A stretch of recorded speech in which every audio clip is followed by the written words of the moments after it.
ഇപ്പോൾ ഞാനുള്ള road Kasaragod Bekal fort കാഞ്ഞങ്ങാടിലേക്ക് പോകുന്ന റോഡാണ്. ഇത് ഏകദേശം 10-16 ദിവസം അടച്ചിട്ട റോഡാണ്. ഇത് കണ്ട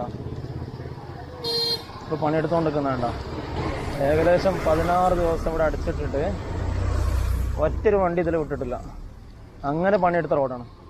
എന്നിട്ട് തുറന്ന് കൊടുത്ത അന്ന് തന്നെ, അഥവാ എന്നാണോ റോഡ് ഓപ്പൺ ആക്കിയ അന്ന് തന്നെ ഈ ഇന്റർലോക്കൊക്കെ മൊത്തം പൊളിഞ്ഞ് ഏകദേശം വെറും 10,000-20,000 രൂപ അല്ല കേട്ടോ, 25 ലക്ഷം ചെലവിട്ടിട്ടാണ് ഇവർ പണിയെടുത്തത്.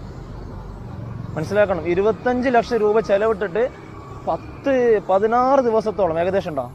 എന്തായാലും 10 ദിവസം തന്നെ ക്ലോസ് ആയിട്ടുണ്ട്.